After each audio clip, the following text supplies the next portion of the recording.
Ya está aquí para intervenir la señora Valeria Isfrán, presidenta de la Red Ciudadana para la Niñez y Adolescencia, y se prepara Celeste Rodríguez, ONG para la Niñez y Adolescencia Paraguay. Le invitamos a que pase, por favor, Celeste, aquí.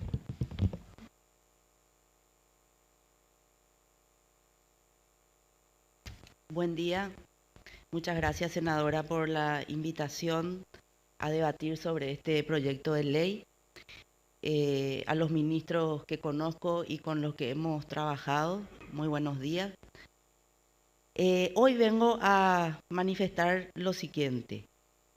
Vivimos en un mundo en transición. Estamos caminando hacia una política estatal en todos los países mucho más intervencionista, porque hay una agenda global en ese sentido.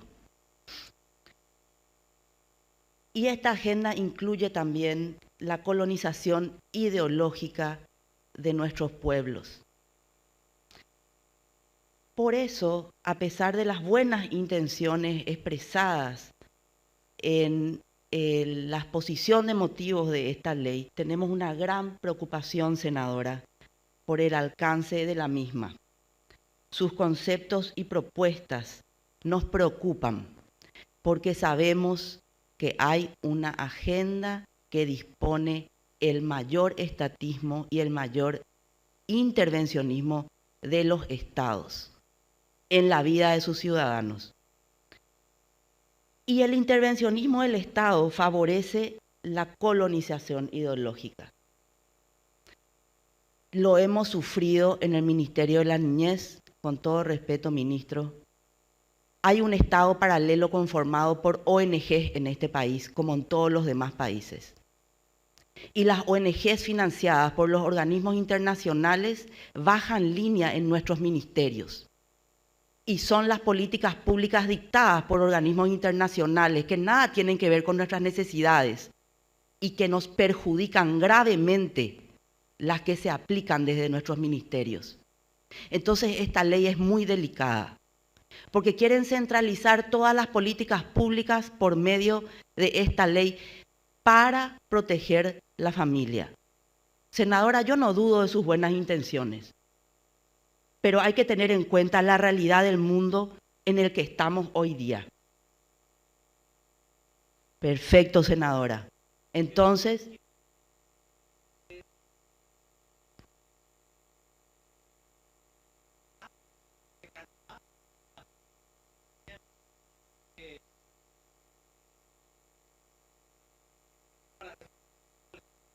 me encantaría, senadora, tener una reunión personal con usted de 3 horas y sentarnos a hablar mano a mano y poner los puntos sobre las IE, realmente. Porque como madre, yo estoy acá como mamá de 3. Como dijo una Luisa que me precedió en la palabra, como madres, no importa el cargo, como madre paraguaya, como descendiente de las mujeres que lucharon en la guerra, la guerra grande y como descendiente de los héroes del Chaco. Acá estoy en ese carácter, para defender mi país, para defender a mis hijos. Y continúo. Si existe una verdadera intención de proteger a la familia, ejecutivamente se podrían impulsar las acciones. Tenemos disposiciones legales claras. No necesitamos una ley más. A pesar de esto, en el caso que corra este proyecto de ley, como padres de familia organizados, solicitamos enfáticamente, senadora, el artículo 2, inciso A, habla de la familia y creemos que es pertinente y necesario, indispensable, que la definición de familia sea la del artículo 49 de nuestra Constitución Nacional, tal cual. Que no haya resquicio alguno para que nos presionen desde organismos internacionales y desde ONG a su servicio. Lo hemos sufrido en carne propia, en el Ministerio de la Niñez, en el Ministerio de Educación. Son las ONGs las que mandan. Una vergüenza. Este es el ideal. El ideal de familia es el del artículo 49 de la Constitución Nacional. Es el modelo a seguir. También nos preocupa el artículo 3, los principios, inciso A, enfoque de derechos. Este enfoque vulnera directamente la patria potestad de los padres. Y para ser operativo este principio existen otros dos conceptos, el de autonomía progresiva y el de participación. La autonomía progresiva prevé la adquisición de derechos gradualmente según la madurez del niño. Este concepto deja de lado criterios objetivos para otorgar derechos. ¿Quién es la persona que va a definir si un niño, si un menor de edad está suficientemente maduro para ejercer un derecho? ¿Quién va a decidir eso? ¿Quién mejor que sus padres que lo conocen desde que lo parieron para poder definir si él está preparado o no para hacer tal o cual cosa? Establece un concepto subjetivo y arbitrario para definir en qué momento se le otorgan derechos, dejando de lado la condición objetiva de la mayoría de edad a los 18 años. Por otro lado, el principio de participación, que también es operativo para que se dé el enfoque de derechos, abre la ventana de la manipulación política de los menores de edad por las muchísimas ONGs que activan en este país, subvirtiendo nuestro orden jurídico, político, legal y social. Me va a disculpar, senadora, tengo mucho más que decir y le pido que me conceda unos minutos. Un ratito, por favor.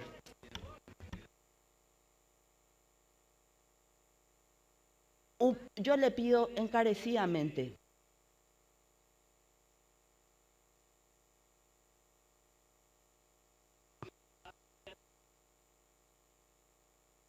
Yo le pido, usted tuvo intervención, senadora, y me restó segundos. Si yo puedo decir un poquitito en compensación de lo que usted intervino. Creo que es justo.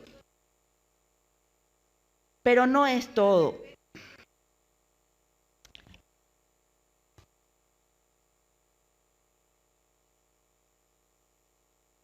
El enfoque de derecho invierte la prelación de lo que es la protección de los niños. Nuestra Constitución claramente dice que es la familia, la sociedad y el Estado los obligados a velar por el desarrollo armónico e integral de los niños. El enfoque de derecho le da prelación al Estado por sobre las familias. Muchas gracias. Este es un proyecto de ley que por este concepto es ilegal e inconstitucional. ¿Qué tal? ¿Cómo están? Nelly acá me salió al paso después de la audiencia pública sobre el proyecto de ley de protección integral de la familia que está presentando la senadora Blanca Ovelar. Parece que les asusté a todos con mi intervención, que no me dejaron más hablar.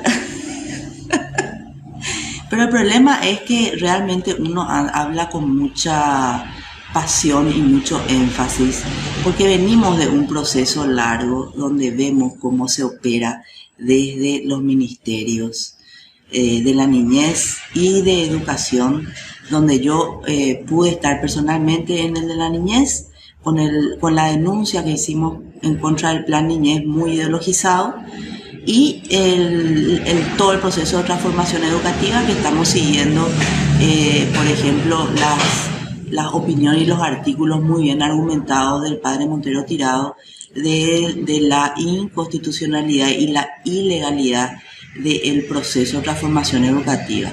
Y en ambos casos vemos permanentemente cómo operan las ONGs que reciben financiamiento internacional, ¿no?, para bajar agenda global, que es una agenda que nos perjudica enormemente, y sobre todo cuando esa agenda atañe a nuestros hijos, que ya no, si nosotros permitimos que esto entre de lleno, se acaba la educación y solamente vamos a ver adoctrinamiento.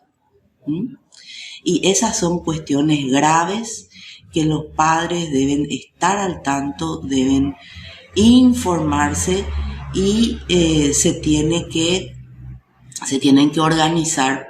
Y dentro mismo de las casas también, tomarse el tiempo de mirar los libros de los hijos, hablar con ellos, qué le dice el profesor, esas cuestiones que muchos hacemos, pero también hay mucha gente que cree que los chicos no corren riesgo en ninguna parte porque están con sus padres, ¿verdad? Y no es muchas veces así.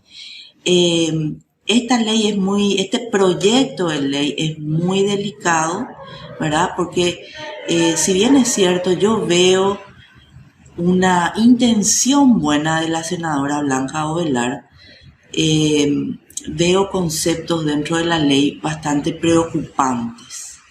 El enfoque de derechos es uno de ellos. Otro tema preocupante en el proyecto de ley es el observatorio que se quiere hacer para recabar información de las familias. Por supuesto que el Estado necesita tener una base de datos, ¿verdad?, para conocer la realidad y poder articular políticas públicas, pero tenemos que tener mucho cuidado con la soberanía de la información que surge de nuestro país, porque sabemos que hoy día la información vale oro. Por eso que hay ONGs revoloteando, y estuvieron presentes hoy en la audiencia, ONGs dedicadas a recabar información, y lo que hace es vender esa información. Bueno, son cuestiones de ese tipo. ¿Qué más puedo decir del enfoque de derechos? El enfoque de derechos es un concepto peligrosísimo porque ataca directamente la patria potestad. Y esto lo sé perfectamente porque me tocó investigar sobre el tema en las mesas en las cuales nos tuvimos que sentar en el Ministerio de la Niñez para analizar el Plan Niñez. Y les cuento algo, el enfoque de derechos es un enfoque transversal en el Plan de la Niñez y Adolescencia del Ministerio de la Niñez y Adolescencia, y es enfoque transversal en la transformación educativa, y va absolutamente en contra de la patria potestad. ¿Por qué? Porque se usa la filosofía del empoderamiento. ¿Qué es el empoderamiento? En este caso se le empodera al niño para que defienda y ejerza sus derechos. ¿Pero qué significa eso? ¿Verdad? El niño y nosotros como padres respetamos los derechos de nuestros hijos, nosotros tenemos obligaciones y cumplimos nuestras obligaciones, ¿verdad?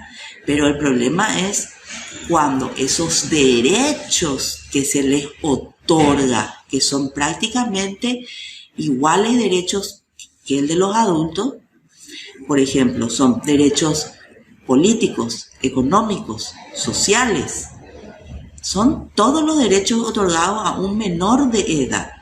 Y el Estado, por medio del enfoque de derecho, se compromete y se ve obligado a articular las políticas públicas para que los niños puedan acceder, puedan denunciar la violación de esos derechos. Pero ¿qué es lo que pasa? Entonces el padre y la madre queda atado de manos prácticamente, porque ni siquiera puede ejercer esa facultad, esa autoridad de disciplina y de formación y de límites que los niños deben tener. Discernimiento. Discernimiento. Nosotros lo tenemos que formar en el discernimiento de lo que está bien, de lo que está mal. Y para que los chicos sepan eso, tienen que tener límites. Tiene que haber disciplina, o si no crecen como unos yuyos. Y después son chicos salvajes, ¿verdad? Bueno, entonces a eso es lo que va el enfoque de derecho.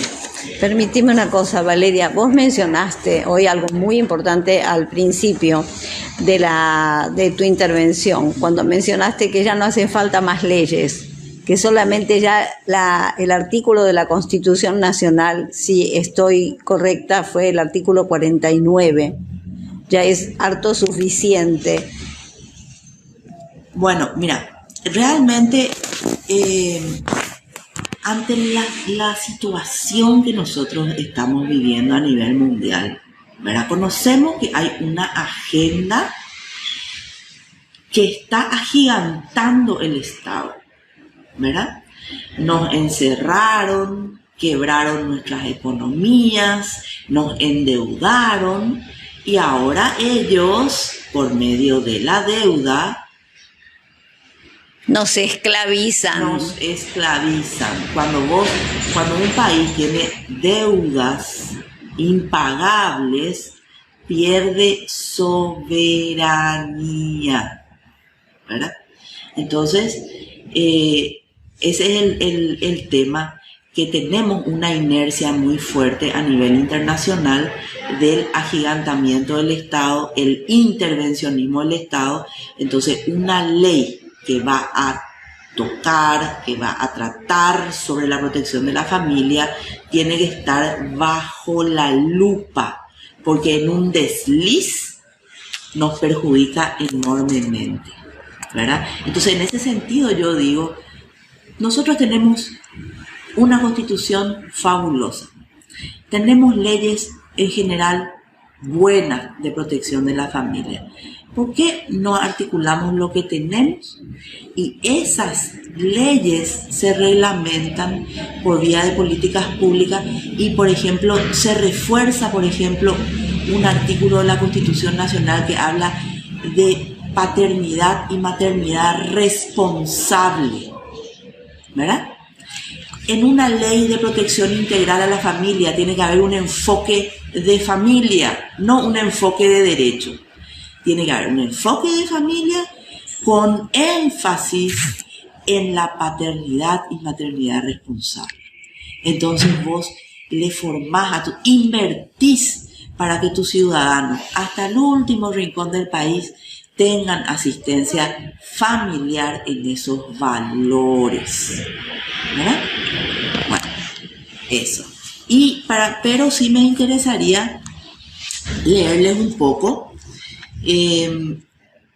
para que tengan bien en claro el enfoque de derecho, que de repente solo así de mi cabeza con lo que digo me olvido de muchas cosas. Entonces, ¿quién estaría en contra de un enfoque de derecho? Suena bien, ¿verdad? Enfoque de derecho, qué lindo suena. Pero ¿cuál es su verdadero alcance al incluirlo en nuestras leyes y políticas públicas? Para entender esto, hace meses realizamos una meticulosa investigación sobre este enfoque y recurrimos a bibliografía especializada, a documentos internacionales sobre el tema y a la legislación comparada, es decir, a leyes que prevén al enfoque de derechos en otros países. Entonces, para entender lo que implica, hay que ir a la Convención Internacional de los Derechos del Niño. Y desde esta convención hay una discusión nueva y un nuevo paradigma. Porque antes de la Convención de los Derechos del Niño, el niño era visto como objeto de protección, ¿verdad? Después de la Convención, el niño fue visto como sujeto de derechos. Pero ¿cuáles son esos derechos que se le otorgan? Y se le otorga, dice, que la Convención Internacional de los Derechos del Niño inaugura una era de ciudadanía de la infancia. Se le equipara, parece que, con los mismos derechos que los adultos tenemos, ¿verdad? Porque reconoce al niño como sujeto pleno de derechos. Entonces la pregunta es, ¿cómo se conjuga todo esto con la incapacidad de hecho que tienen los menores de edad? Legislado en nuestro Código Civil, por ejemplo. Los chicos no pueden actuar, no tienen capacidad de hecho. Tienen derechos, pero no pueden actuar por sí mismos. Necesitan que sus padres o tutores los representen, ¿verdad? No tienen la madurez suficiente. No tienen la madurez suficiente. ¿Qué más dice la doctrina? La doctrina, la gente que escribe libros sobre estos temas, dice, a partir de la Convención Internacional de los Derechos del Niño, la discusión sobre la forma de entender y tratar con la infancia tradicionalmente encarada desde una perspectiva asistencialista y tutelar se dio frente a un planteo de la cuestión en términos de ciudadanía y de derechos para los más jóvenes. Recién sobre el final del siglo XX, los niños fueron reconocidos en su subjetividad jurídica y política como últimos actores sociales invitados a sentarse en la mesa de la ciudadanía. ¿Te das cuenta cómo se los está equiparando prácticamente ya como unos cuasi ciudadanos con todos los derechos que tienen los adultos? ¿A dónde nos lleva esto? ¿Verdad? Esto no es todo. Interviene también otro concepto operacionalmente ligado con el enfoque de derecho, que es la autonomía progresiva de la voluntad. Como mamá me pregunto, ¿cómo un menor de edad puede tener derechos civiles y políticos? ¿Y de qué se trata la autonomía progresiva? ¿Cómo funciona? ¿Quién decide quién tiene esa autonomía? ¿Cuándo la tiene? ¿Y cuánta autonomía tiene? ¿Quién va a decidir todo eso sobre nuestros hijos? Bueno, investigué y encontré que en Chile, con la Ley de Garantías de los Derechos de la Niñez y sobre la base del enfoque de derechos, se están teniendo graves problemas, ya que los niños, en base al poco claro concepto de la autonomía progresiva y a todos los derechos otorgados por el llamado enfoque de derechos, pueden tomar sus propias decisiones. Y los padres ya no pueden disponer lo que es bueno o no sobre sus hijos, o al menos no libremente. Y acá está la trampa, puesto que podría ser una vulneración de los derechos fundamentales del niño, pudiendo estos denunciar a sus padres. Nosotros no negamos que hay padres que deben perder la patria potestad cuando incurren en las causales de pérdida de la patria potestad. Eso está totalmente legislado, Totalmente legislado, pero nosotros no podemos entregar en bandeja nuestra patria. Nos limita el deber que tenemos de formar, de guiar, de poner límites, de poner límites y de disciplinar a nuestros hijos, ¿verdad? Y con este concepto, enfoque de derechos, se abre esa puerta muy peligrosa, que es agenda internacional, ¿verdad? Es de esta forma que interviene el Estado en cuestiones en las que antes no tenía por qué hacerlo, controlando sobre educación, salud, moral, valores, religión, para que los padres no vulneren los derechos de sus hijos. Ojo. Además, el enfoque de derechos es uno de los 5 principios sobre los que se sustenta la educación sexual integral. Bajo este enfoque se promueve y enseña los derechos sexuales y reproductivos. ¿Qué son los derechos sexuales y reproductivos? Citados en la declaración del 13º Congreso Mundial de Sexología, Valencia, España, 1997. y son algunos de ellos: derecho a la libertad sexual. Ya desde el año 1997. Sí, señor. Derecho a la autonomía sexual, integridad sexual y seguridad del cuerpo sexual. Derecho a la privacidad sexual, derecho al placer sexual, derecho a la libre asociación sexual, derecho a hacer opciones reproductivas libres y responsables, es decir, abortar. Derecho a la educación sexual inclusiva. Qué bárbaro. Estos son derechos para nuestros hijos. Ese es el enfoque de derecho. Podemos preguntarnos entonces si la salud sexual reproductiva es un derecho humano, o la educación sexual integral, o el cambio de sexo según la autopercepción que tengas, son todos derechos humanos. Si no permitimos como padres que nuestros hijos menores tomen decisiones tan radicales o se formen en ideas que no compartimos, perderíamos nuestra patria potestad. Y ya está pasando. Y ya pasa en España, y ya pasa en Francia, y ya pasa en Canadá, señores padres. Entonces, cuando uno se sulfura y dice con pasión las cosas, denunciando la manipulación y la subversión jurídica, política y social que ONGs al servicio de organismos internacionales hacen en nuestro país, no hay que asustarse, porque es en defensa de nuestros valores, de nuestros hijos, de nuestro país, de nuestras tradiciones.